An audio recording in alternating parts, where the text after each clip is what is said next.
Tapos, pagdating ng August 17, 18, dito na yan sa amin. Fiesta na yan dito sa amin sa barangay Magsaysay. Tapos, lumahos lang kayo dyan. Wag ninyong isipin yan na pizza. Picnic lang guys. Kapag ganyang sunod-sunod yung mga patrunan, basta yung araw-araw may fiestahan at yung niliato, ang gawin mo magdala ka ng dayatag. Ayan mga guys, welcome back to my channel. Yes, your break it down yo. Opo. At ayan, sa mga bago pa lamang sa aking channel, ayan, follow na po kayo. Ito po ang inyong nag-iisang maestro waray, isa pong guro mula sa bayan ng Lawang, Northern Samar, na maghahatid sa inyo ng mga good vibes, masasayang kwentuhan at talakakan.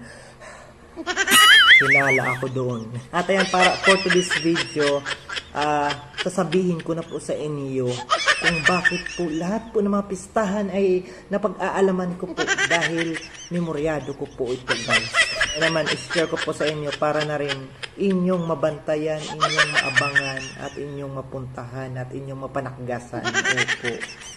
So, una sa ating listahan ang Barangay Mualbual, Lawang, Northern Samar, January 14-15, kung saan po absent po ako. Goodness, number 1 pa naman. Bakit naka-absent ako? Sayang talaga ang takgas.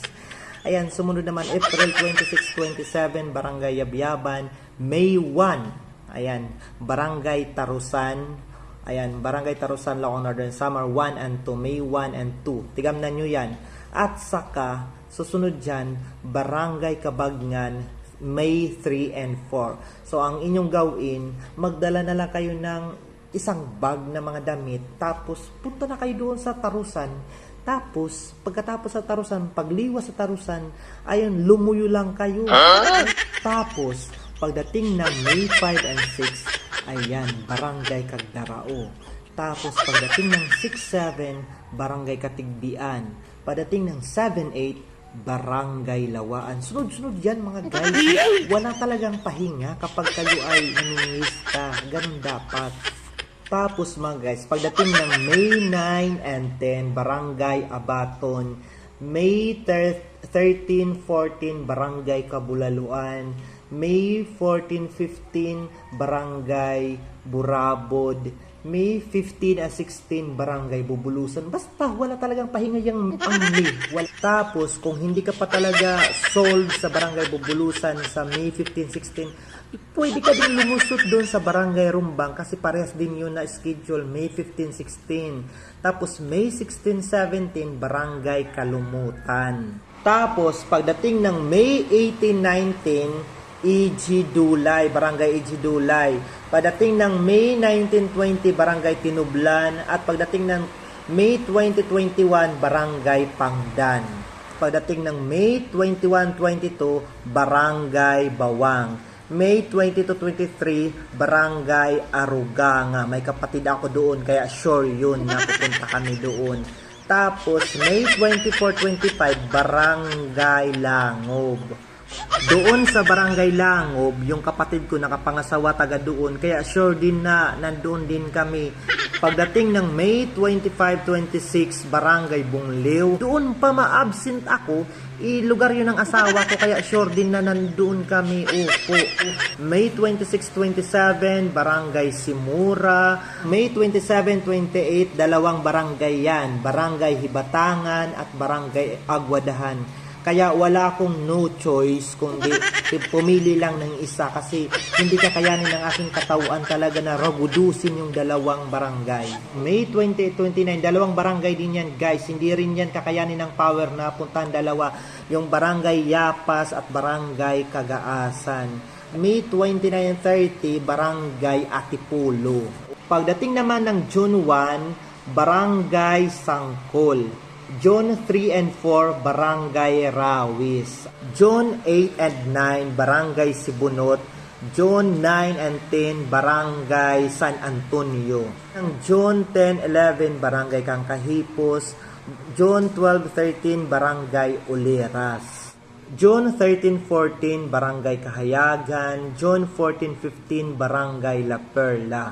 June 16, 17, Barangay Palmera. June 17, 18, Barangay, ano ba yun? Hindi ko din makalimutan kasi madadali tayo. Barangay Biatiklan at Barangay Kabaguan. Opo. Buti na lang, naalala ko na ko. Maiibanan yung pamamatronan ko. Yung 17-18, June 17-18, magkasabay yung Barangay Biantiklan at Barangay Kabaguan. Kaya talagang mamimili na naman tayo ng isa dyan. Bakit ba kaya nagsabay-sabay ang mga yan? Pwede namang iba-ibahin ng pizza para naman nauubos natin, nasasahid natin na papamatronan. Yung June 19-20, dalawang barangay din yan. Barangay Kabadyangan at Barangay Suba. June 21-22, Barangay Kanyumanaw. May kaibigan din dun ako kaya pupuntahan din yan. Tapos June 24-25, Barangay Tanawan. May kaibigan din tayo doon at may Madita. Yun ang pupuntahan din natin yan, guys. June 26-27, Barangay Jibitan. June 28-29, Barangay Talisay. So, may mga kamag-anak din tayo dyan. Kawawa naman kapag hindi natin napuntahan. Sa Barangay Talisay, nagturo ako dyan. Fourth Friday of the month of June ay Barangay Vigo. So may kaklase at may kaibigan tayo dyan at yung asawa ng kapatid ko taga dyan, kaya nako, pupunta din tayo dyan. At makakapagpahinga ng kaunti dahil sa July tanagtag yung mga pistahan. July 17-18, Barangay Kandawid at susundan yan ng July 24-25, Barangay Gapas-Gapas o Barangay Inamlan. August 3 and 4, Barangay Naputsukan, Lawang, Northern Samar, kung saan nandoon yung sikat na Nuestra Señora de Salvacion, ang mapaghimalang simbahan sa Batag Island. Tapos, pagdating ng August 17-18, dito na yan sa amin. Fiesta na yan dito sa amin sa Barangay Magsaysay. Tapos, lumahos lang kayo dyan. Huwag ninyong isipin yan na pizza. August 19-20, doon na sa sikat na Onay Beach. Ayan, sa Barangay Doña Luisa, Lawang, Northern Samar. Barangay Doña Luisa po yan, hindi yan Barangay Onay, guys. Ayan, so habang kayo doon ay naglangoy-langoy, pwede kayong mamiesta. August 22-23, Barangay Marubay. Tapos guys, pagkatapos ng August, magkakaroon ng mahabang pahinga at talagang mamimingaw ang mga mapatrunin na kagaya nyo. Opo.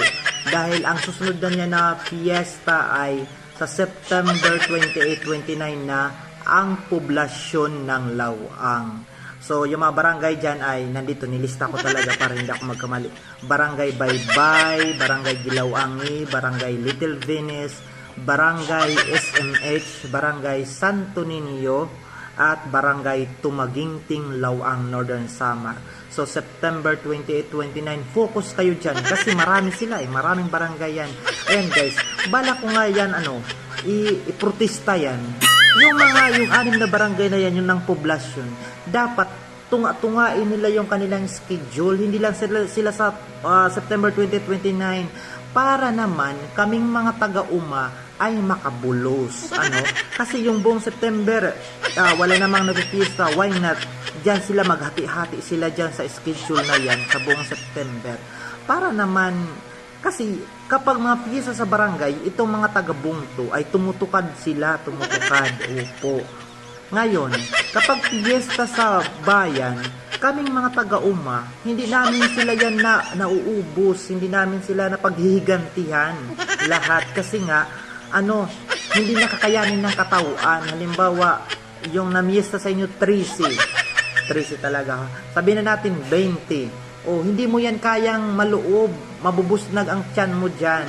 Kaya ang suggestion ko dyan, dapat iba-ibahin nila, distribute nila yung kanilang schedule, wag silang magsabay-sabay. Opo. At ayan, yan po yung ating listahan ng mga patronan. Tandaan ninyo, kapag kayo ay namatron, bring basta manakgas kayo. Opo. Tapos syempre magdala din kayo ng diatab. Opo.